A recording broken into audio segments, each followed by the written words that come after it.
Saudações fraternais filhos de Sofia. O projeto Sabedoria Arcana é uma iniciativa que visa a expansão da consciência através de podcasts e livros. O objetivo é compartilhar conhecimentos e experiências que possam inspirar ao buscador, para que o projeto possa continuar produzindo conteúdos de qualidade e alcançar cada vez mais pessoas. É necessário contar com a colaboração financeira dos ouvintes e leitores que se identificam com a proposta e valorizam o trabalho realizado. A sua contribuição é muito importante para a manutenção de equipamentos e despesas do projeto, como hospedagem de nosso site, edição, divulgação, entre outras. Você pode colaborar com o projeto Sabedoria Arcana através do QR Code que está à direita do vídeo ou com a nossa chave Pix, que está na descrição do mesmo, doando qualquer quantia.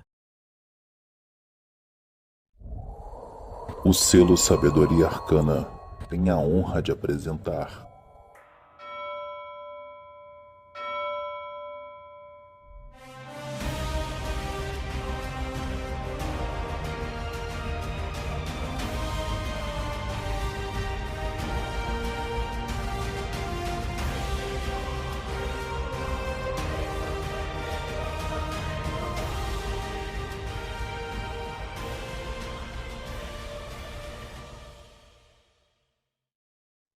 Saudações fraternais, espero que vocês estejam todos bem nesse momento aí que a gente está passando da humanidade. Não é um momento fácil, mas estamos seguindo, né? E a Sabedoria Arcana está aqui hoje para continuar batendo um papo com vocês. Eu, Adílio Marques, meu querido irmão e amigo Pablo Bispo dos Santos, que está aqui, né? E antes de passar a palavra para ele, só fazer aquela propagandazinha aqui, né? A gente vai gravar hoje sobre um tema super interessante, que é sobre as egrégoras, porque é polêmico, por isso que nós escolhemos, né, esse merchandising que nós vamos fazer. E é um episódio do podcast Sabedoria Arcana, que a gente tem um canal também no YouTube, e que é fruto do nosso projeto Sabedoria Arcana, que visa divulgar o conhecimento arcano por meio de livros, cursos, vídeos e, claro, né, além das redes sociais, que a gente já falou, esse mesmo podcast. Tá? Então, peço que vocês possam acompanhar o nosso site, www.sabedoriaarcana.com.br, com 2 A's, além do Instagram, TikTok, Facebook e etc. Nosso querido amigo Lucas tem colaborado aí com a gente, né? Então, a gente tem aí uma boa oportunidade para poder bater outro papo hoje. Bem, passa a palavra ao meu querido irmão e amigo Pablo. E aí, tudo bem? Como vai? Perfeito. Tudo bem, Adílio. Mais uma vez, é uma felicidade poder estar nesse espaço. E num mundo que se esquece muito rapidamente dos seus fundamentos, visa não só resgatar, mas também debater temas que são mais do que antigos, eles são arcanos, né? Eles possuem são arcanos, né? Eles têm uma certa aura de mistério, eles têm alguma coisa ali que nos impede, inclusive, que em cada podcast nós venhamos a falar tudo sobre o assunto, de modo a não ferir conhecimentos de propriedade de várias sociedades iniciáticas, já que nós, nesse momento, não tomamos partido de nenhuma delas, apenas trazemos esses temas, né? É sempre bom lembrar isso, hein? É sempre bom lembrar isso e lembrar a nossa missão, né? Nós estamos aqui sempre trabalhando, né, pela mão direita, trabalhando aqui pelas organizações, em termos de ideias, de divulgar os conceitos, né, da mão direita e da luz.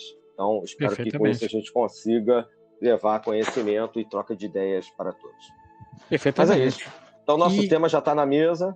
Sim, é sobre a egrégora, né?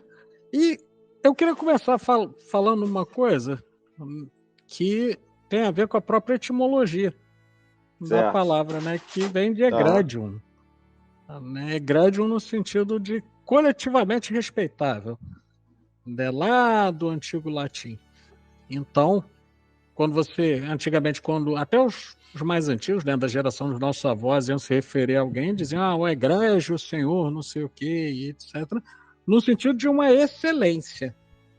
Então, de cara, uma das primeiras coisas que a gente pode destacar sobre as egrégoras é que elas vêm a ser uma espécie, entre muitas aspas, de uma nata do que vai sendo produzido naquela corrente de pensamento, naquela união de pessoas. E para fazer essa abertura, sem fazer nenhum tipo de doutrinação religiosa, mas eu quero trazer um exemplo que está dentro das escrituras sagradas e que ilustra a ideia de egrégora que a gente vai debater.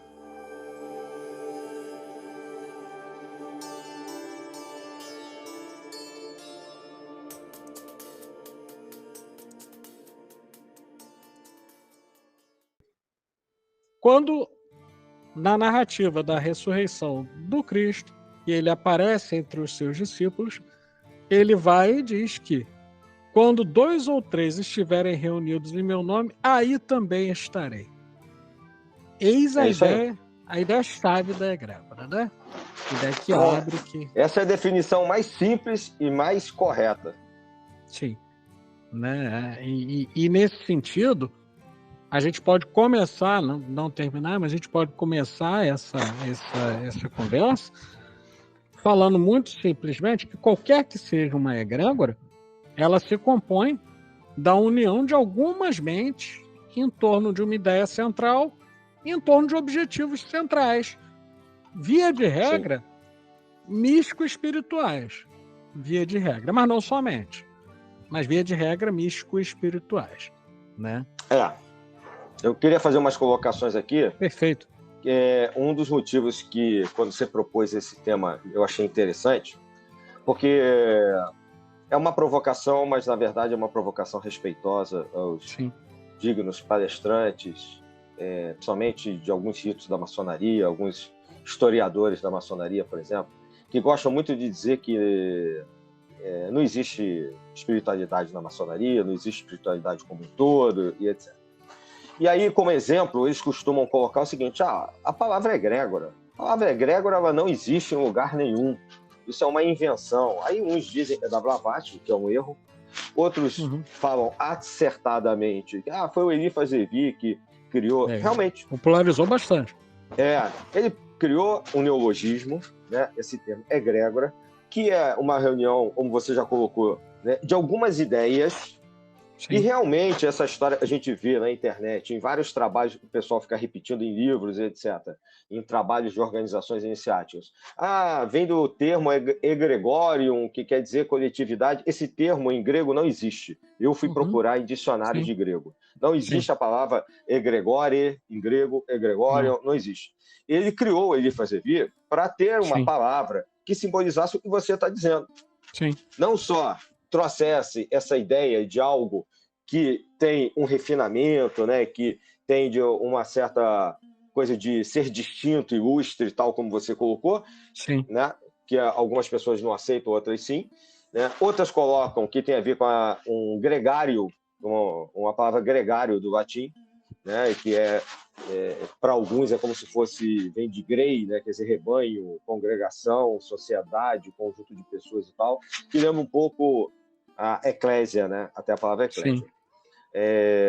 Então a ideia dele é justamente trazer para o mundo do ocultismo, com o qual ele trabalhou e produziu várias obras, né, aliás, um personagem que a gente tem interesse de discutir aqui, né, na Sabedoria Arcana. E ele colocou para um neologismo, ou seja, criou uma palavra para poder ilustrar essa concepção que você está colocando dentro do mundo ocultista.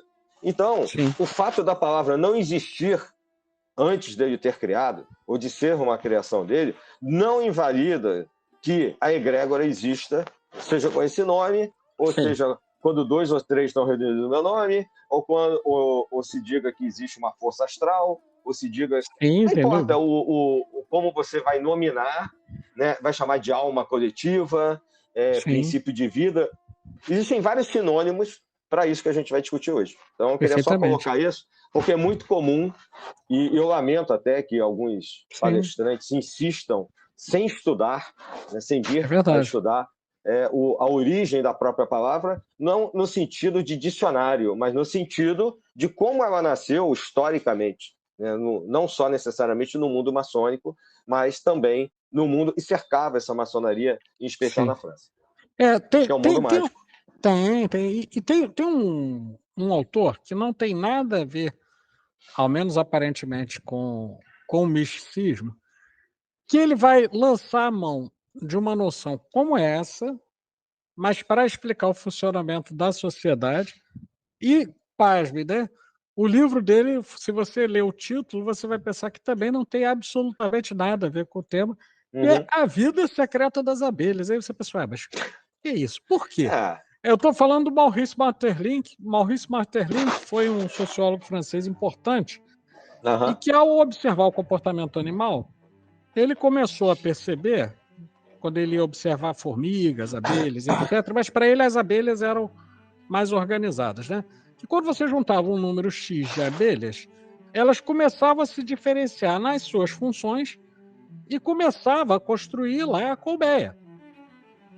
E até fisicamente elas se alteravam. E aí ele dizia que esse efeito era como a criação de um espírito coletivo, e esse espírito coletivo passava a influenciar tanto fisicamente quanto comportamentalmente aqueles indivíduos, no caso as abelhas. Até aí, ok. E aí ele começa a fazer um paralelo com a sociedade.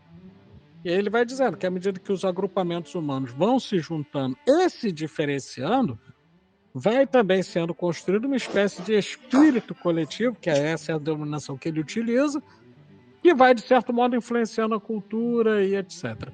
Não tem como, do meu ponto de vista, não fazer um paralelo com a ideia de egrégora, de uma construção coletiva, né? E que vai trazer, sem dúvida alguma, influências não só físicas, como comportamentais, e para quem trabalha, quem lida com o ocultismo, sem dúvida alguma, espirituais, né? E que começam a partir dessa convergência mínima, né, de ideias, etc., até que chega um ponto em que você vai tendo influências concretas. Ora, é isso. Né? Basicamente é e isso. partindo dessa premissa, a gente vai ver algumas coisas que podem atestar isso. Por exemplo, quando ocorre uma catástrofe. Vou dar um exemplo de algo que está acontecendo atualmente no ano de 2023. Né? Nós temos aí um cenário de guerras no mundo. Quando isso acontece, há repercussões não só físicas, mas há repercussões também espirituais, emocionais, mentais. Nós tivemos algo similar quando enfrentamos lá a epidemia, né, do Covid, a pandemia do Covid, né? E, de certa maneira, não se pode deixar de observar que se cria, entre aspas, uma egrégora negativa, né, desses pensamentos, ações e etc., né? É algo para a gente pensar nesse sentido, porque existe a possibilidade de a criação espontânea, entre aspas, né, motivada por efeitos naturais, e as pessoas vão pensando muito, vão se fixando muito nisso, mas acho que é um tema bacana para a gente discutir. Existe muito também a possibilidade da criação planejada das egrégoras. Sem dúvida. Existe essa possibilidade. Existem tanto a gente pode ter egrégoras, como você falou, negativas, né, como positivas, evidentemente. Né? Como tudo na natureza, né, você pode ter o equilíbrio.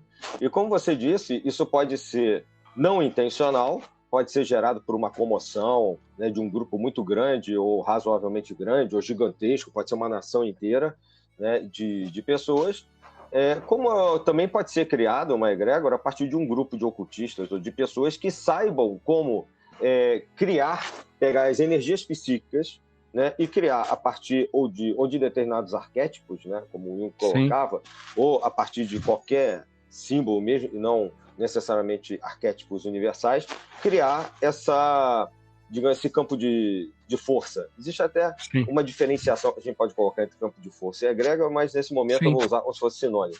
Criar esse conjunto, né, de energia psíquica, essa forma pensamento, né, essa alma grupal. Como eu disse, existem vários sinônimos que a gente chama popularmente de egrégora. Então, muitas não, todas as organizações, né, iniciáticas, aí como você colocou, seja da mão direita ou esquerda, positivas ou não, elas têm, querendo ou não querendo, formadas as suas egrégoras. Né? A energia que vai sendo gerada ritual após ritual. As religiões também têm. Né? Aí, ao longo de 2000 anos quase de existência, a Igreja Católica já realizou trilhões de missas, e a cada missa você trabalha uma quantidade absurda de orações, de desespero, né, de esperança, de agradecimento, de promessas que são feitas, né, para os santos e tal. Toda essa energia que é gerada ali, né, psíquica, ela, de uma certa maneira, forma a egrégora da Igreja Católica Apostólica Romana, como de todas as religiões. Então, eu acho que basicamente é isso. E os ocultistas conseguem, os místicos, criar de forma intencional, né, uma egrégora que pode ser permanente ou por tempo momentâneo. Momentâneo. É, sim. Isso tem relação com algo que nós discutimos lá atrás em um outro podcast, que era o que tratava de guerras mágicas. Né? Aliás, um convite a todo mundo para rever. Né? Por quê? Porque em alguns momentos, algumas dessas egrégoras vão inclusive entrar em combate. No plano astral, assim como seus representantes na Terra, vão entrar em combate. Às vezes não fisicamente, mas sem dúvida alguma vão se confrontar. Né? E especialmente dentro dessa divisão que a gente trabalha, né? Que é praticamente linguagem comum de quase todo místico, né? Entre mão esquerda e mão direita. Né? Porque são objetivos distintos, sem entrar no mérito, mas são objetivos distintos. Né? Que tem um podcast nosso também, esse título, né? Mão esquerda e mão direita, acho bom chamar a atenção para isso também. Para a galera conferir. Mas, assim, como são objetivos distintos e quase polaridades distintas, por assim dizer, via de regra, essas egrégoras entram em confronto. Né? É um elemento para a gente ponderar. Eu arriscaria dizer que hoje, onde você mencionou essas várias guerras aí agora há pouco, né? Nós estamos vivendo 2023, no final de 2023, eu arriscaria dizer que mais uma vez estamos nessa guerra astral, como a John Fortune falava, né? Entre esses dois lados. E o que você está falando é muito bem tratado desde sempre, né? Desde a antiguidade, inclusive. Os ingleses tratam muito desse aspecto de guerras mágicas. E a John Fortune tem um livro que, até onde eu sei, não existe traduzido em português, tem em espanhol, inglês, A Batalha Mágica da Bretanha. Nesse livro, a John Fortune fala como ela e vários ocultistas ingleses combateram entre 1939, mais ou menos, e 1943, mas, na verdade, isso se estendeu até depois logo a seguir que a Segunda Guerra acabou, principalmente para o lado dos europeus, né, ali em maio de 45, ela descreve as batalhas psíquicas entre os ingleses e o grupo com o qual ela trabalhava, e ela montou, sediado em Londres, mas também espalhada ali pela Grã-Bretanha, versus ocultistas nazistas, né? Que não tinham só alemães. Sim. E tem vários exemplos, são várias cartas que estão reunidas lá nessa obra, vale a pena conferir, que é mais um exemplo sobre como esse tipo de egrégora atua, como você está colocando, em campos opostos, com intenções opostas, né? E que, infelizmente, acho que nós estamos nisso de novo hoje. Temos sim. Eu queria chamar a atenção para um ponto que tem a ver com fluxo de energia e construção de egrégora. Tá? A gente iniciou falando, né, do movimento que vai fazer com que as pessoas se reúnam, as pessoas criem rituais, criem elos de ligação, projeções de pensamento, etc., e construam uma egrégora.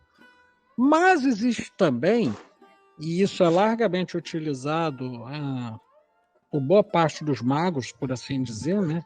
Estou falando mago no sentido de operador ocultista de forças mágicas, qualquer que seja a sua forma, seja um sacerdote, seja um feiticeiro, o que quer que seja. Mas, por exemplo, há a possibilidade da conexão do indivíduo com a egrégora e da utilização daquela força mística canalizada para um objetivo.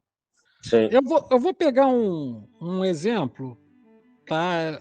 E aí vou pedir a licença a todos que estiverem nos escutando, que não acreditam, etc. É a título de exemplo. Imaginemos uma situação em que exista um padre e esse padre vai realizar um exorcismo. A primeira coisa, não vou descrever nenhum ritual de exorcismo aqui, então o pessoal não precisa ficar com medo que não vai aparecer nenhum catiço, nenhum capiroto em casa, pode ficar tranquilo.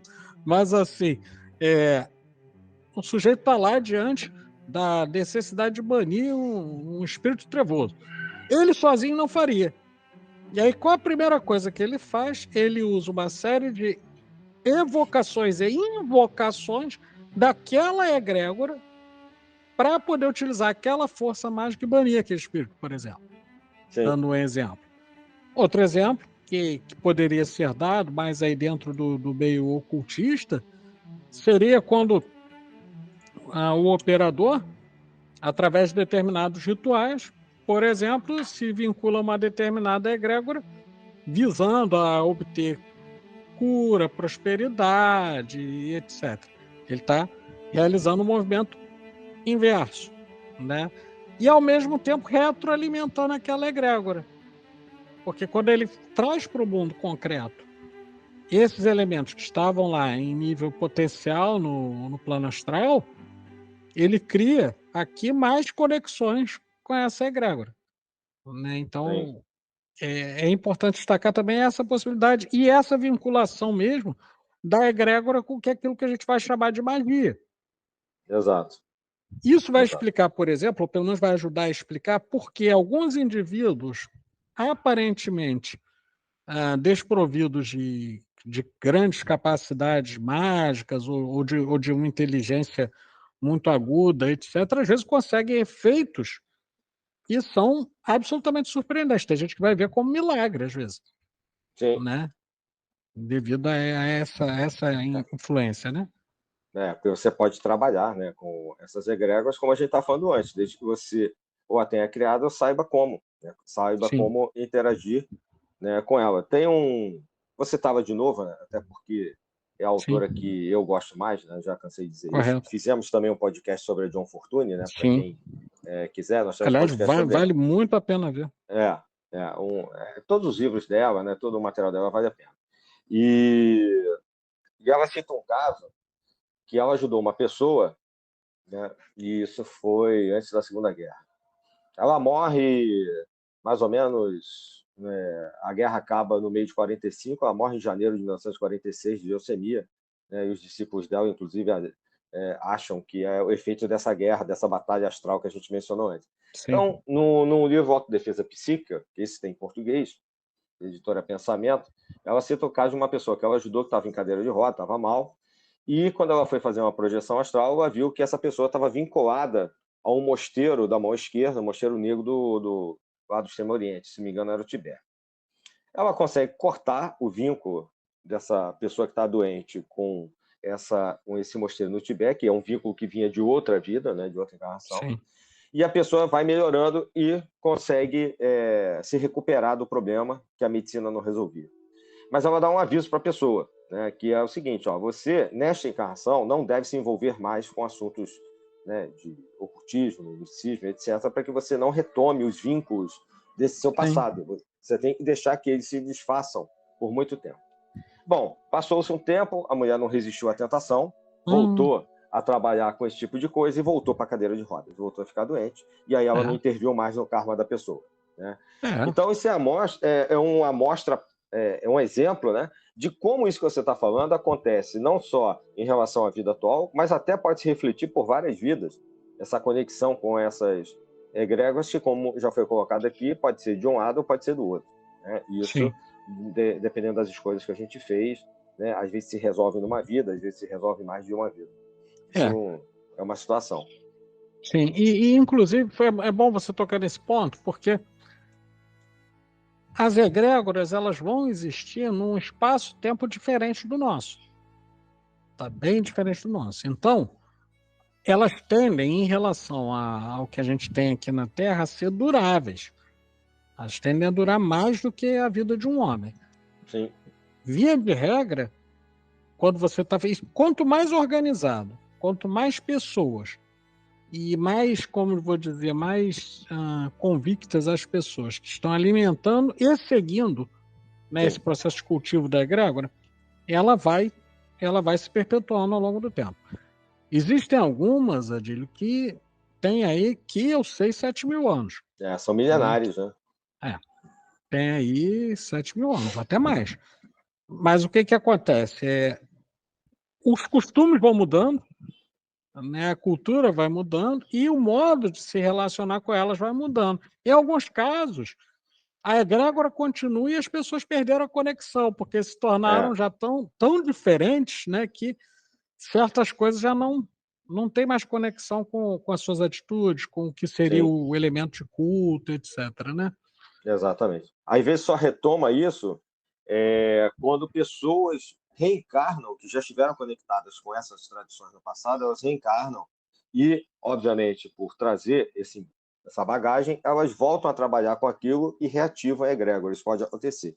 Pode acontecer. Algumas pessoas acham que, por exemplo, esse reavivamento que acontece de uma maneira crescente, por exemplo, no norte da Europa, em especial aí na Grã-Bretanha, Inglaterra, em relação aos celtas e druidas, né, por exemplo, faz parte disso, né, porque hoje, assim como acontece um pouco aqui no Brasil, há essa valorização do folclore, né, das línguas originárias, dos povos originários, né?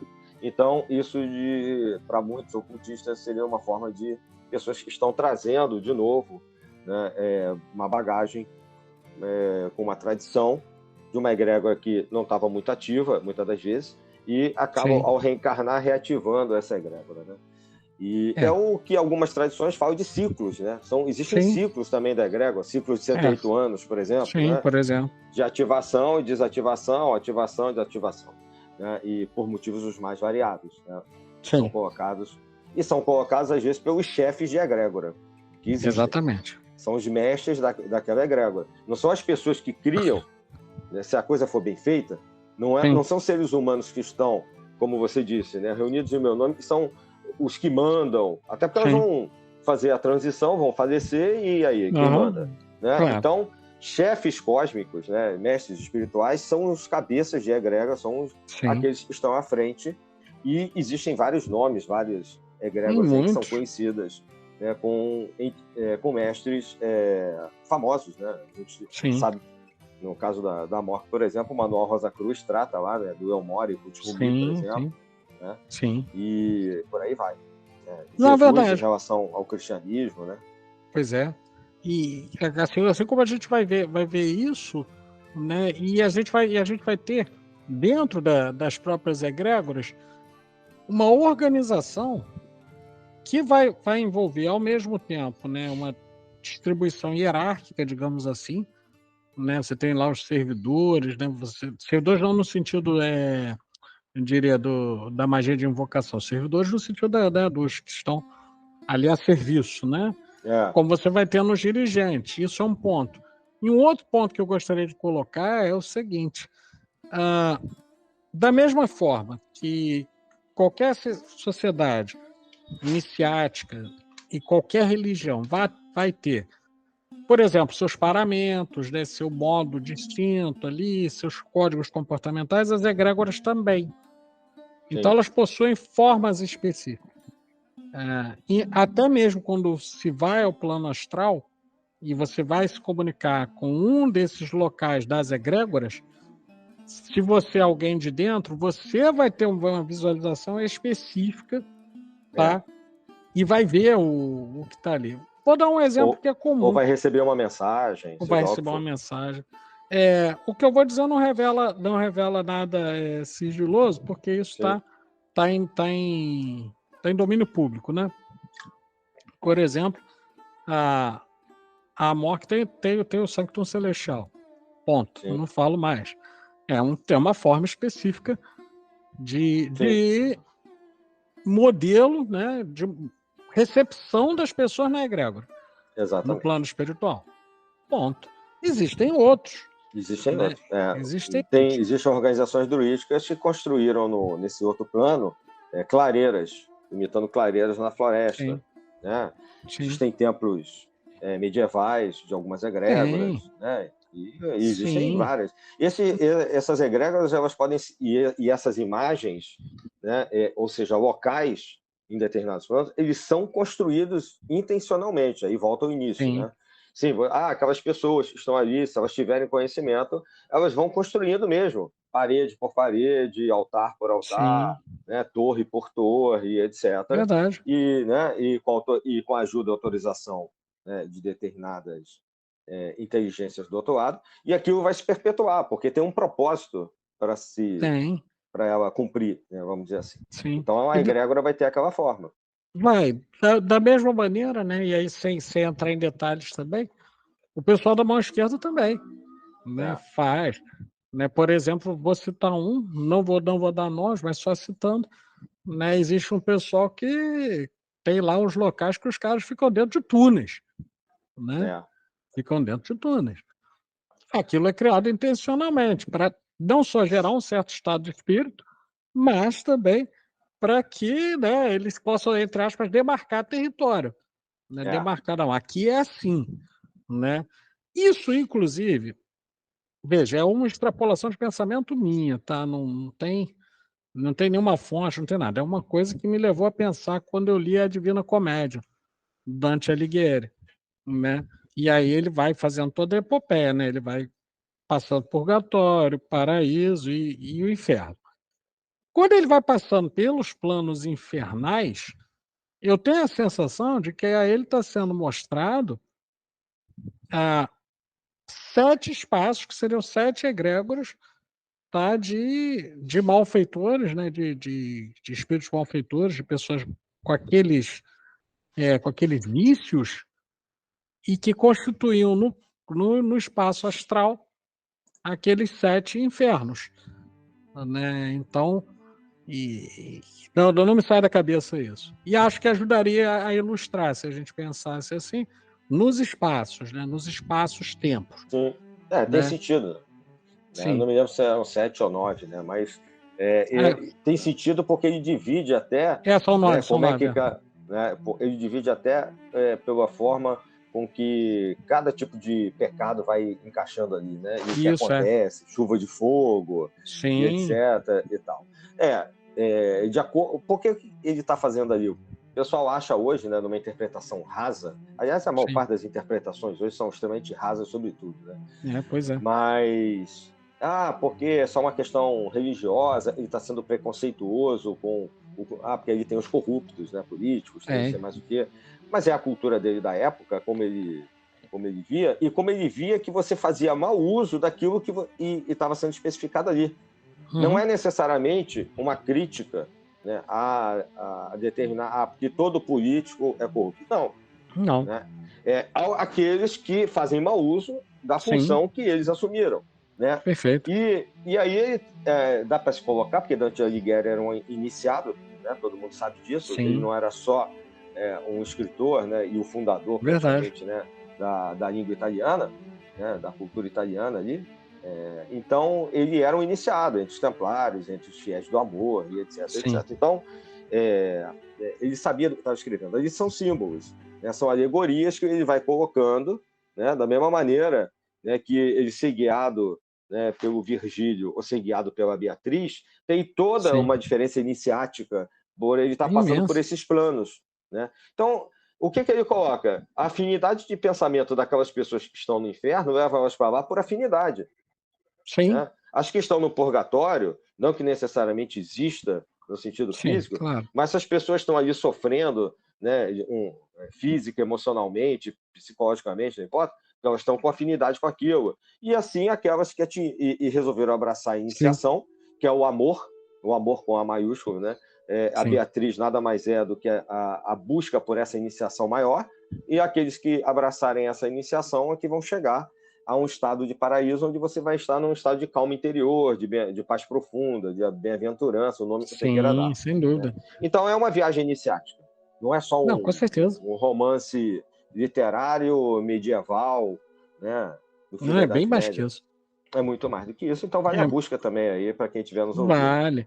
Da mesma maneira, né? E aí, falando de muito antes, né? Só fazendo um paralelo e já anunciando, né? Aproveitando o momento para anunciar, né? Que em algum momento a gente vai falar sobre Gilgamesh e a sua epopeia, né? Isso. E que foi, quando você vai olhando a trajetória, é mais ou menos a mesma coisa, com uma diferença óbvia, né, que a gente vai ter, que é o contexto cultural em que ele surge, como sendo a primeira epopeia que tem o homem no centro dos acontecimentos. É como se fosse um Homero da Suméria, né? É um Homero da Suméria, né? Mas aí, por que eu estou chamando a atenção disso? Porque ali você vai vendo também uma série de coisas que caracterizam a formação das egrégoras. Vou dar só um exemplo. Quem quiser vai ler, é fácil achar o livro. Tá? Hoje tem uma tradução muito boa que saiu pela Federal de São Carlos, que é inclusive bilíngue. Né? Você tem em sumério e em português. Tá? Não tá ruim não, tá boa. Né? Eu sei alguma coisa sobre sumério, ficou legal a tradução. E aí, tem um dado momento em que ele vai para o submundo. Ele precisa passar pelo submundo. E para passar para o submundo, ele precisava ter o sinal de reconhecimento dos homens escorpião. O que é isso, se não você ter ou a palavra passe, ou então o reconhecimento dos signos que vão te permitir penetrar naquela egrégora ou não. E aí eu estou entrando numa questão que acho que merece muita nossa consideração, que é a seguinte: sim, nós temos as egrégoras, mas elas não são abertas a todos. Não são todos que vão ter Sim. a afinidade nem a permissão para penetrar nelas. Por isso, é importante relembrar o pessoal que está na internet a gente acha um monte de coisa. Não quer dizer que porque você leu alguma coisa ou porque você teve contato com alguma coisa, que necessariamente você já faz parte, né? Exatamente. Desse culto sacerdotal. Tem um... Exatamente. E só para encerrar, para abrir para você, uma última coisa, né? Nós não nos detemos a falar de pessoas e acho que a gente deve se manter assim. Mas existe um sujeito atualmente nas redes sociais que o sujeito está em tudo, Adilho. O sujeito é tudo. O sujeito é budista, é umbandista, é candomblessista, é hinduísta, é luciferiano, ele é judaico, ele é tudo, entendeu? E quando ele é tudo, eu fico pensando, nossa, mas como é que ele consegue fazer isso? Será que é legião que está encarnada, aquele capiroto lá da Bíblia que não já era um, mas sim muitos? Ou será que é esquizofrenia? Ou será que é alguém que pensa, que está enganado, realmente achando que pode penetrar nessas egrégoras todas e fazer tudo, né? E isso acontece muito porque na atual geração a gente tem uma expansão muito grande de informações, mas não necessariamente o devido cultivo daqueles elementos iniciáticos que vão te propiciar entrar nas egrégoras, né? É óbvio. Então, há uma confusão nesse sentido. Aí dá esses problemas aí, né? Tem um monte, a gente olha aí um monte de podcast de pessoas que veem tudo, são tudo, e etc e tal. E aí eu acho duas coisas. Ou estão mentindo, né? Consciente ou inconscientemente mentindo, né? Não vou julgar aqui. Ou então elas estão forçando a porta, né, com uma chave e vão levar o famoso choque de retorno que as egrégoras dão. É o que você mencionou lá atrás, né? Quando duas energias distintas entram em contato, há um choque, né, de contato, que é o chamado popularmente choque de retorno, né? Isso aí até as religiões falam. Então, as pessoas têm que entender que se ler qualquer coisa na internet me fizesse um sacerdote, um especialista daquilo, se eu baixasse o missal da Igreja Católica, eu já era automaticamente um padre. Tranquilamente. Entendeu? Até então, bispo. ou o Papa, o bispo. O fato de eu ter um livro e que tenha toda a descrição da missa, que ele chama missal, né, não me faz um sacerdote daquela, vamos supor que seja a Igreja Católica ou de qualquer outra religião. Entendeu? Sim. Isso vale para tudo. Então pode comprar os rituais, seja da maçonaria, da Rosa Cruz, pessoal que de má fé, né, vende por aí. Tem gente que volta vende. E meia, tem tudo quanto é lugar, volta e meia. Essas denúncias são repassadas, né, à chefia dessas organizações de quem está vendendo. Já chegaram a me oferecer para vender, cara. Para mim, várias vezes. Porra, eu sempre denuncio. Eu sempre denuncio a ordem responsável. Então, aos responsáveis daquela organização. Então, o fato de você para participar de uma egrégora dessa, você tem que ter uma coisa chamada chave. As iniciações são justamente isso. Né? Te dão as chaves. Te dão as chaves, não só mentalmente, mas psicamente, para que você, quando projetado lá, mesmo dormindo, que seja, ou conscientemente, se você tiver essa condição, você tenha palavras, né, sinais, toques, que são referentes àquele nível que você está para atingir aquele nível de conhecimento. Por isso existem os graus. E as palavras de passe, essas palavras que a gente tem em cada grau, elas não são só para você entrar para fazer a outra iniciação. Elas têm uma função psíquica, elas têm uma função espiritual. E que te protegem. E que te protegem, inclusive. Se você tiver, sem querer, você se projetar numa egrégora fake, porque também existe egrégoras que emulam, né, que imitam as verdadeiras, essa chave verdadeira te protege de você entrar em contato com energias que não deveriam, né? Digamos assim, não são lá muito legais, né? Muito boas. Não, com certeza. Né? Então, até te protegem nesse sentido. E te dão a chave para, literalmente, como está inclusive no Testamento, abrir a porta. Essa é a chave que abre para você participar de determinadas classes em outros planos, né, com a iniciação que você recebeu. Então, fazer uma iniciação não é uma brincadeira. Também tem por aí. E tem a ver, nesse sentido, com as egrégoras. Porque, fazendo uma colocação aqui, que a gente também pode estender a sua primeira fala, assim como existem as egrégoras de pequenos grupos, ou de organizações iniciáticas, ou de religiões, existem egrégoras de países. Sim. Né, de nações. Eu até já mencionei aqui, né, sobre a questão do folclore, do ressurgimento. Existem no nível macro, não só em grupos específicos de centenas ou milhares ou dezenas de pessoas. Né? Tem milhões, às vezes. Exatamente. Esses países com milhões de pessoas, ou até bilhões, né? Dependendo, a gente já tem países hoje com 1 bilhão, mais de 1 bilhão. E na Índia já passaram do bilhão. Pois é, eles têm a sua identidade nacional, que no mundo ocultista é associada a uma egrégora nacional, que a John Fortune colocava antigamente como identidade de raça, que era o nome que se usava na época, né? Que ela associava a chamada identidade nacional da Inglaterra. Então, ela dizia que, por exemplo, os mitos arturianos, né, o mito do Arthur, eram a Excalibur, a torre de Glastonbury, onde ali perto ela está enterrada, inclusive, e tal, citando de novo a John Fortune, ela associava nos livros dela que muito disso que ela usou, inclusive, para proteger a Inglaterra dos nazistas, ela conseguia em parceria com essa egrégora nacional que é macro, muito maior do que a da ordem dela, ou das ordens de onde ela veio, né, tipo a Estela Matutina, etc. E tal, que é uma derivada da Golden Dawn. Então, infelizmente, existem pessoas desinformadas, e eu estou falando isso porque eu acho que eu já falei no outro podcast, que estão lendo um livro dos anos 30 ou dos anos 40, no meio de uma Segunda Guerra Mundial, né, de o maior conflito, né, bélico da história da humanidade, provavelmente, e estão vendo a leitura daquela época, que é traduzida para o português de hoje, e tentam lacrar dizendo que ela era racista, quando ela não está nem aí para isso.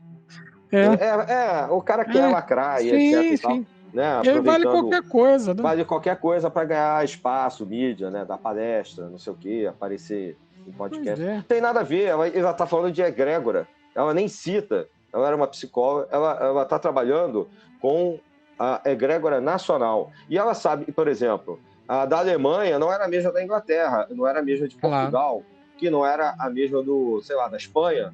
E assim segue, não era a mesma do Brasil, não seria a mesma da Rússia, no caso União Soviética. Né? Cada país tem os seus símbolos, estão plasmados em outro plano, e que associam, ligam você àquela egrégora nacional. É isso que ela quer dizer, pura e simplesmente. Entendeu? Não tem nenhuma extrapolação contemporânea sobre algo que foi escrito há praticamente 90 ou 80 anos atrás, né? Então, só para deixar registrado. Não, tá ótimo. E eu vou ter, não tem jeito, vou atrair até certa polêmica com o que eu vou dizer, mas não tem problema, é uma opinião, e eu já deixo claro, essa é minha opinião, não necessariamente será de todo mundo do Sabedoria Arcana, né? Eu quero dizer o seguinte, certa extrapolação que foi feita do assim chamado movimento pós-moderno, uma extrapolação do que foi feito, e para mim pós-moderno é a Revolução Francesa, 1789, porque entra na idade contemporânea, mas tem um pessoal, né, que construiu o pós-modernismo e etc. E eles se esquecem que quando você vai estudar história, né, Adílio, você é historiador, você sabe disso muito melhor do que eu, nós não podemos ver a história com os olhos de hoje. Por quê? Por uma razão sim, um anacronismo. Por uma razão simples. Um sujeito da época do Primeiro Testamento em Israel não tem os mesmos olhos de um estudante de ciências sociais da América do Norte em 2023. É meio óbvio isso, né? Poxa, deveria ser, né? Mas as pessoas agem como se não fosse. Então, por exemplo, você pega e aí você vai, mas eles eram machistas. Sim, meu querido, mas naquela época as questões nem se colocavam. né? E se hoje houvesse um comportamento similar, aí você pode falar, não, é machista, né? É da mesma forma, né? John Fortune, ela usava o que a época possuía, né, de arcabouço cultural. Então, se ela vai, em um dado momento, falar em raça, ela não está sendo racista, ela está usando as palavras que ela possuía. Como daqui a 50 anos, a 60 anos, o que nós falamos hoje, muito provavelmente já não está mais conectado. Muita coisa mudou. Mudou. Já não tem mais a ver. Né? Não, e ela coloca a raça justamente porque na ascensão do nazismo desde 1933, sim, né, bem antes de começar a acontecer aquelas batalhas mágicas que ela coloca no livro, né, os nazistas estão falando de raça ariana, raça isso, raça o tempo inteiro. Né? Então, ela, para contrapor a ideia do próprio grande mal da época, que ela considerava que era a reunião do que havia de pior, que era o nazismo, e era ela mesmo. Coloca isso, exatamente, né? Ela coloca também a questão, bom, a gente tem a nossa própria característica racial, se for comparar com o que ele está falando, que são as nossas culturas, nossos símbolos místicos. Esses símbolos místicos vão fazer com que o nosso povo se una contra o inimigo, que já está unido em torno desse discurso. Então, esses discursos foram impregnados, sim, dessa terminologia, porque era o que era possível alcançar com, inclusive, as populações da época, com a nação inglesa, com a nação escocesa, com os franceses. Claro, 90 anos depois, né, 70, 80 anos depois, o discurso provavelmente seria diferente. Né? Mas a ideia seria a mesma, unir o povo contra o inimigo, né, contra aquilo e faz o mal. Então, é só para esclarecer, porque as egrégoras existem nesse sentido macro, né, tem esses cabeças de egrégora, né, e tal, como você falou, e que muitas das vezes acionam-se símbolos de nação, símbolos que são comuns, o Graal, por exemplo, para eles, né, e etc.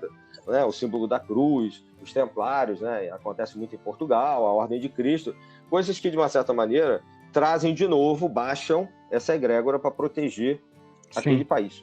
Né? O Eliphas Levi, só para não perder a ideia, senão vou acabar esquecendo, é muito provável que aquela ideia do Baphomet que o Eliphas Levi colocou quando ele está falando lá dos cavaleiros tem a ver com o fato de também estar relacionado a uma egrégora. Não sei se necessariamente da Ordem do Tempo para o século XVIII, né? Porque a Ordem do Tempo termina no século XIV, né? Bastante, 450 anos antes de Eliphas Levi. Então, mas o Baphomet não tem nada a ver com o que colocam aí de demônio, diabo, não sei o quê. Além de ter outros símbolos alquímicos, evidentemente, né? E acho que a gente até lá no podcast sobre alquimia fala isso, trata-se de cabeça de egrégora de algumas tradições, né, que protegem, que é um conjunto de símbolos de uma coisa só. Mas não tem absolutamente nada a ver com o mal necessariamente. Agora, você pode pegar qualquer coisa e usar para o mal. Aí já é outra história. Você pode pegar até a cruz, inverter ela e fazer uma missa negra, como o pessoal de algumas igrejas aí fazem. É a cruz. Entendeu? É a cruz, é a mesma cruz. A cruz suástica é muito anterior ao século XX, aos nazistas, já era usado desde a época de Siddhartha Gautama ou antes mesmo. Você tem várias estátuas do Buda, né, com suásticas aqui, e o nazismo perverteu o negócio, né? Então, perverteu literalmente, inclusive invertendo ela. Sim. Então, assim, às vezes faz-se uso errado do negócio. Não, muito. E isso traz para nós duas questões, né? Uma primeira, que é a seguinte: conforme a gente já estava falando, né, existe uma correspondência entre os locais no espaço e os locais no mundo concreto, em que as egrégoras vão se reunir. Nesse sentido, acho interessante destacar que aquelas que são mais constituídas, elas possuem um fundamento mais... Primeiro, são mais próximas do plano concreto. Segundo, mais constituídas, elas vão, inclusive, influenciar na construção dos templos. Vão influenciar no formato, né, dos templos. Tem um trabalho de um sujeito que não é ocultista, mas que acho interessante a gente deixar aqui a título de citação, que explica sobre as catedrais góticas e o estudo assim chamado espírito da época, né? Que é de um sujeito chamado Erwin Panofsky, né? Que ele vai mostrando como o formato das catedrais refletia uma certa ideia corrente de tentar alcançar os céus, né? De você ter uma diminuição do homem em relação ao tamanho do templo, etc. Quando a gente vai comparar isso com a maneira como os templos são constituídos a partir de influxos e às vezes até instruções espirituais, a gente percebe que, entre aspas, nenhum templo foi construído, ou pelo menos nenhum templo sério, foi construído, entre aspas, por acaso, né? Que aquelas coisas que estão ali têm uma razão de ser. E né? muitos duram até hoje por isso, né? Estão aí, mesmo que como o Partenon ou tantos outros mesmo, e não completos, Stonehenge, mas estão até hoje. Sim. E outros, olha, tem uma... Já conversei isso contigo, mas foi privadamente, agora falando com o público, né? Eu tive a oportunidade de visitar San Agustín, na Colômbia, e lá existe uma civilização anterior aos Incas. O pessoal ainda não determinou bem quanto tempo. E eles, dentro da rocha, eles construíam templos. Dentro da rocha, quando você ia lá, você tinha as efígies de deidades muito diferentes, não eram humanos, mas também não lembravam nem sequer animais, né? E você tinha ali estruturas de templos. Ali, sem dúvida alguma, isso tem a ver com alguma egrégora existente ali. A civilização acabou, foi embora, etc., permaneceu. Quando você vai observar a época em que isso foi construído, você percebe que é muito diferente do que os nativos faziam a essa época. Então, assim, não é gratuito, digamos, não é ao acaso. Né? Não é ao acaso. Se a gente for trazer contemporaneamente, né? Vou dar um exemplo aqui, sem entrar em detalhes, mas dando um exemplo. Se você entra num terreiro de uma religião afro, tá? Num bando, num candomblé, para alguém que não conhece nada, vai olhar e vai pensar, não, mas isso aí, por que está aqui? Isso aqui, por que essa planta tem que estar aqui? Por que isso tem que estar aqui? É porque para aqueles, né, que deram as instruções tem que estar exatamente naquelas posições. O sujeito fulano de tal vai sentar aqui, tem que sentar nessa cadeira, não pode sentar na outra. Né? Assim sucessivamente, né? Em outras sociedades também. Né? Sim. Por exemplo, faz toda a diferença. Sim, claro. Desculpa, não, termina, eu te interrompi aí. Não, tranquilo. Por exemplo, em certos tempos que você já deve ter ouvido falar, ou provavelmente conhecer, sentar à frente ou sentar atrás faz toda a diferença. Assim. Né? Faz toda a diferença. Né? Não é simplesmente uma mudança espacial ali. Né? Assim como é em cima e embaixo, né? Que nem você colocou, a gente estava conversando, né, quando escolhemos o tema. Esse adágio hermético, ele é muito facilmente aplicável, né, nessa questão da relação das egrégoras que a gente está colocando aqui, né?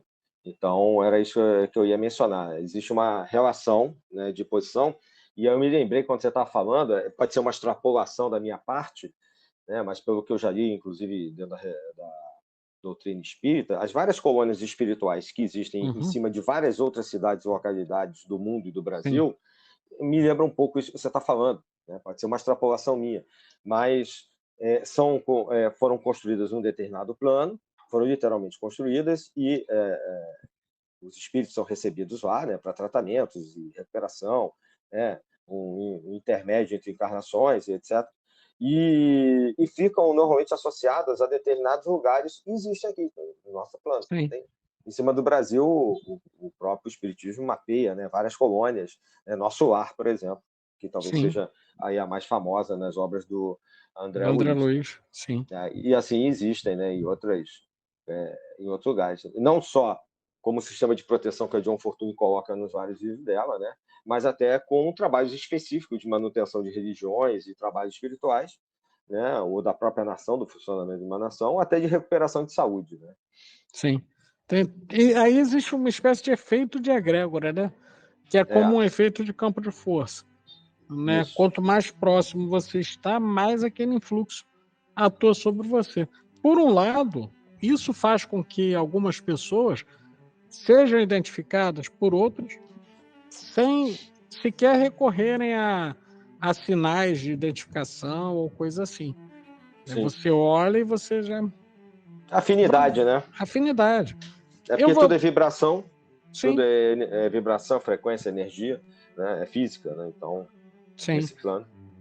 E acaba tendo uma correspondência física, né? É interessante que, sem ser um ocultista, ou pelo menos aparentemente sem ser um ocultista, tá? Não tem nenhum fundamento assim concreto para dizer que se trata de um ocultista, não vou entrar nessa polêmica, mas, por exemplo, quando o Pierre Bourdieu ele traz a teoria do hábitos como segunda natureza, ele mostra muito claramente que é fácil identificar algumas pessoas pelas posições sociais e pelos locais e pelas suas crenças, que configuram no corpo delas certos modos de se portar, de se mover, né, de se vestir, etc. E a gente vê a explicação, né? isso. Para grupos, pessoas se reunirem por Sim. determinadas afinidades, né? Por determinadas afinidades. Porque no né? plano místico, o semelhante atrai semelhante. No plano material, os opostos é que se atraem, mas no plano energético e no plano psíquico, são os semelhantes que se atraem. É verdade. Né? Então, tem esse efeito, né, da egrégora. Né? E não pode ser descartado, se a gente vai pensar. Sim. Por isso que desde o começo, quando você falava, né, das egrégoras, dizer que elas não existem, no meu entendimento, é um erro muito, muito grave. Talvez não exista se você for procurar a etimologia grega ou alguma coisa assim. Mas os seus equivalentes, né, isso existe. Né? Eu acho que existe um erro básico de pessoas que confundem. Confundem não, é como fazendo advogado do diabo aqui. Eu acho que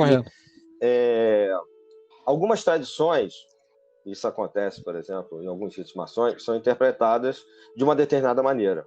Então, a característica da maçonaria francesa é diferente da característica da maçonaria inglesa, que é diferente da característica da maçonaria brasileira, por exemplo. Sem dúvida. E isso acontece com a manifestação, porque tem ritos diferentes, né? Acontece um pouco também com mesmo organizações que têm o mesmo rito sendo praticado, mas quando muda o país, às vezes há características de posturas um pouco diferentes. Mas no caso da maçonaria, com tantos ritos diferentes, isso se torna muito evidente. E aí, o que eu vejo de problema é querer extrapolar a interpretação, que é muito inglesa, né, e descendente da Inglaterra, que é de que a maçonaria... Né? Sim. Que é uma coisa... E a maçonaria é só uma forma de moral e dogma, que é só uma forma de melhorar o ser humano na sociedade. E ponto. Né? Que é um pouco também do que aconteceu existe um rito, né, na França, apesar de toda a esteira mística da maçonaria vir, principalmente pela França, né? Mas, no caso da França, o rito moderno tem um pouco dessa visão, me parece, né? Pelo pouco que eu já estudei. Então, eu acho que há uma confusão, que a visão anglo-saxã da maçonaria é essa. Então, não está escrito, então não serve. Isso aí tem a ver com espiritualidade, não me serve. Porque nós só trabalhamos com ética, moral, filosofia, intelectualidade, a razão iluminista. Ponto. Sim. Beleza. Mas essa é uma visão. O problema é de você querer pegar essa visão e universalizar ela para o planeta inteiro. Claro. E para todos os outros ritos. E aí é que vem o problema. Aí começa, isso aqui não existe, egrégora não existe, o quê? Não existe para ele. Beleza, a gente respeita, né? Sim. A pesquisa, eu acho que é extremamente superficial, na minha opinião, mas está dentro do contexto da busca, né, de cada um. Eu acho que isso aqui é o suficiente para mim, beleza? Mas se você pegar uma outra visão de organizações, o conceito de egrégora, como você começou falando, né, desde lá do Novo Testamento, né, do cristianismo, explica muita coisa, e a gente vai ver que dentro do mundo místico e do mundo ocultista, mágico, explica muito mais coisas ainda, e nós já colocamos vários exemplos aqui.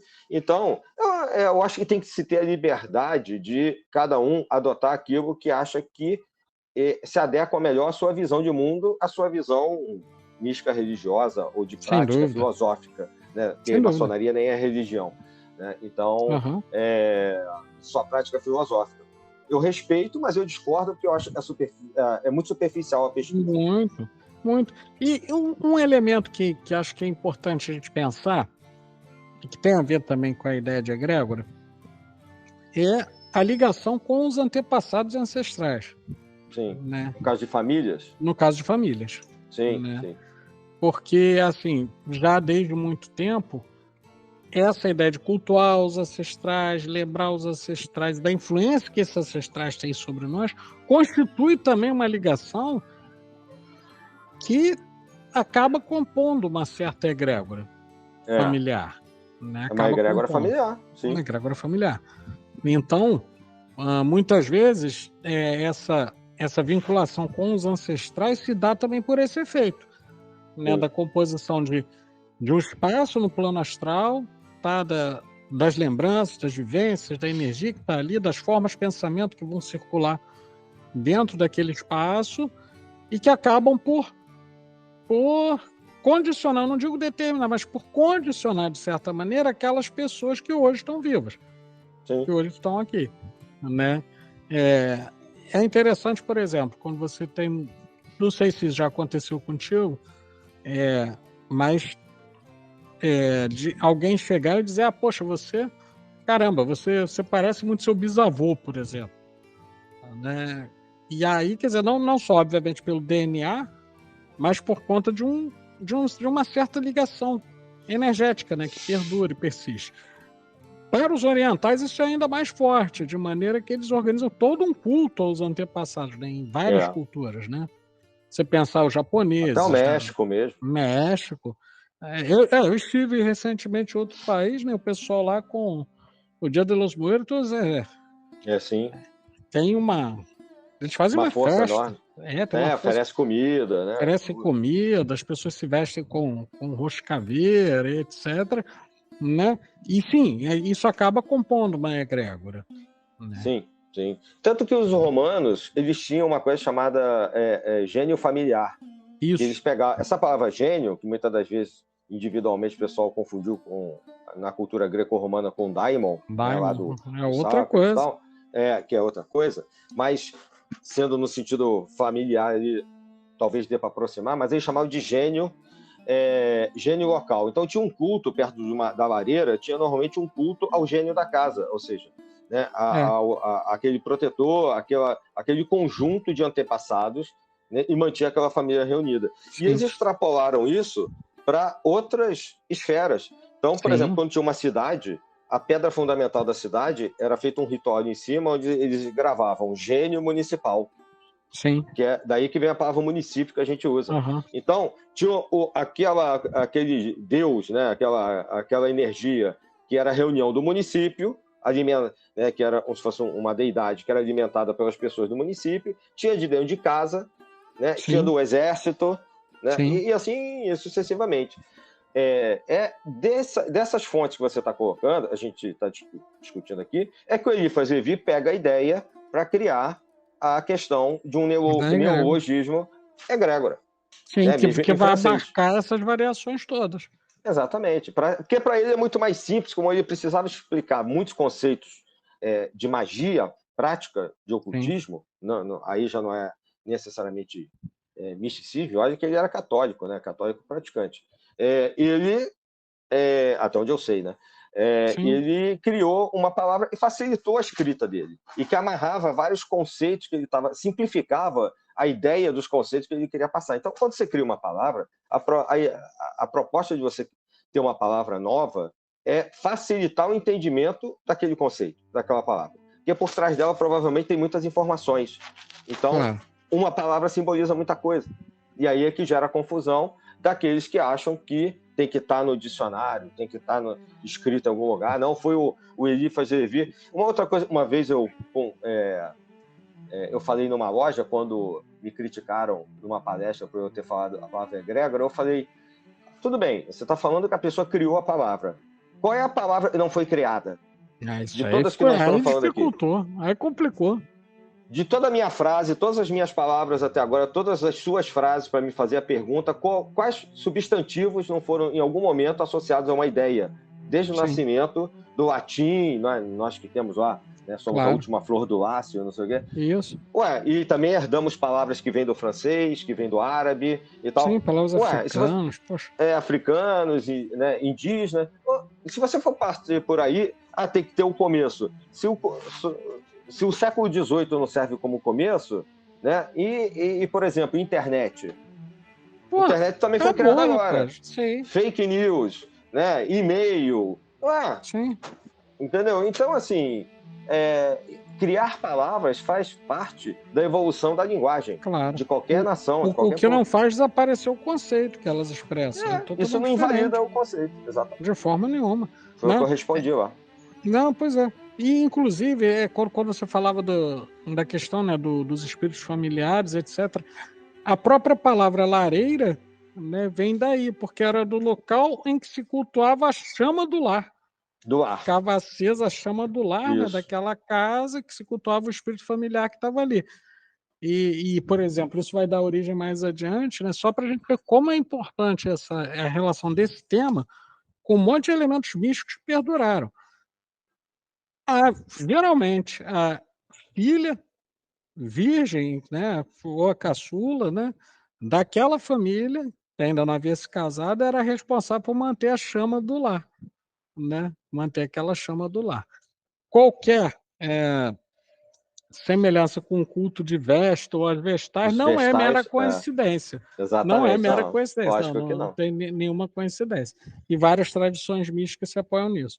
Né? E, quer dizer, então esse intercâmbio, eu diria, né, de tipos de egrégora, né, intercambiando seus elementos, né, as suas formas de comunicação, as suas formas de relacionamento, elas acabam trazendo para o mundo concreto uma série de consequências, daí algumas bastante palpáveis, como as que a gente citou, né, algumas bastante palpáveis. Em alguns casos é possível até você observar elementos de cura, né, elementos ao contrário também, né, de pessoas que Sim. se unem e fazem coisas ruins, etc. Então, penso que é um tema muito interessante para ser abordado, merece da nossa parte uma consideração, uma atenção enorme, porque ele se desdobra em muitas ramificações, né? E aí, rapaz, acho que a gente poderia passar para algumas sugestões de leitura para quem quisesse se aprofundar o tema. O que você acha? Acho uma boa. Acho que a gente já falou bastante, né, para não ficar muito Sim. cansativo. E acho que chegou o momento. Eu indicaria todos esses livros que ao longo do programa eu fui colocando aqui, até da Joe Fortune, por exemplo, né, e tal, do Levi, né, Sim. a Chave dos Grandes Mistérios, né, e Dogma e Ritual, né, de Alta Magia. Esse aí tem que estar, esse aí tem que estar na cabeceira. Então, existem alguns que vão tratar de maneira um pouco mais conceitual, tem outros que de maneira prática, como a gente falou aqui, né? Então, basicamente, as minhas indicações são essas que eu já fui listando aqui ao longo, para não ser repetitivo ao longo do programa. Sim. Tem uma em especial que eu queria chamar a atenção, que é a do Emanuel Swedenborg, né? Das cidades, né? Das cidades do plano astral. Né? Acho que vale a pena essa leitura, porque ele, especialmente quando a gente vai pensar na questão de como se consubstanciaria no plano astral, né? Essa configuração geográfica, espacial, temporal das egrégoras, eu acho que vale a pena voltar lá no velho Swedenborg para ver também. Fonte de inspiração para muitos ocultistas. Fonte de inspiração para muita coisa. E aí, eu acho que a gente pode passar para as nossas considerações finais. Considerações finais. Isso aí. Vamos lá.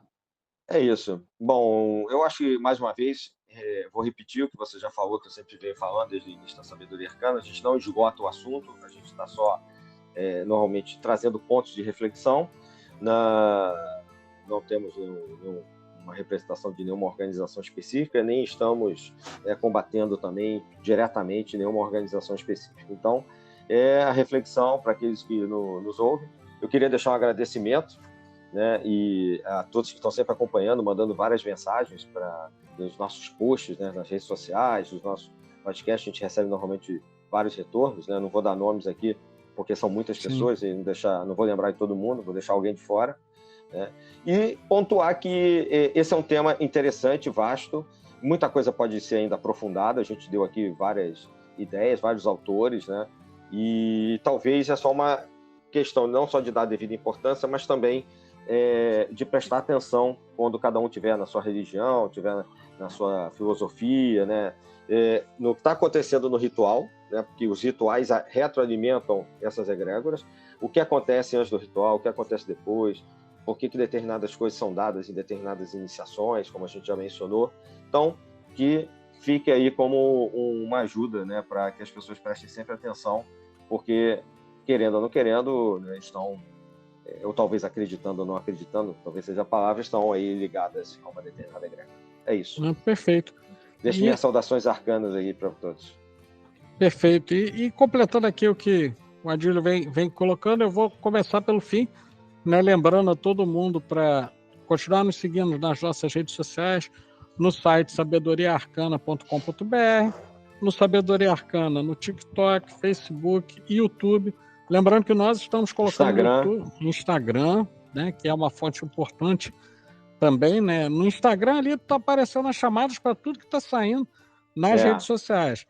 Temos livros, né? Tem vários livros que estão saindo pelo selo Sabedoria Arcana, já tem vários editados, mas principalmente lembrar a todo mundo que nosso objetivo aqui ele é o de trazer alguma luz sobre conhecimentos que aparentemente se encontram meio que confusos nessa era da vasta informação e abrir portas para que as pessoas possam seguir e formar suas próprias conclusões e juízos. Né? E reiterando o que o Adílio coloca, nós não nos colocamos contra ninguém, pedimos encarecidamente que as pessoas não se coloquem contra nós, porque nós não temos o objetivo de combatê-los. Então, é mais ou menos isso. Pelo contrário, né? Até muita gente que faz trabalhos contrários ao nosso acabam até... Eu já falei isso, né? Sim. Num podcast muito tempo atrás, retrasado, sei lá, acabam até imitando os nossos... Vem copiar os nossos temas e vem chamar as pessoas que a gente convida, né? Chamam as mesmas pessoas para serem entrevistadas lá. Isso quer dizer que, mesmo para quem não gosta, tem alguma virando referência, tá virando referência. Né? Eu acho muito engraçado isso. É engraçado, porque aquele rapaz que a gente conversava, né, no começo, que eu não vou dizer que o nome, né, fazendo a mesma coisa, trazendo as pessoas parecidas, mas enfim, é bom, né, é bacana, é sinal de que pelo menos a ideia, a matriz, né, tá se espalhando, né? Então não tem problema contra isso. Quero deixar para todo mundo que está nos acompanhando, olha, nossas mais sinceras saudações fraternais, saudações arcanas, tá? E o desejo que vocês continuem conosco. E até a próxima. É isso aí. Até a próxima. Saudações arcanas. Saudações.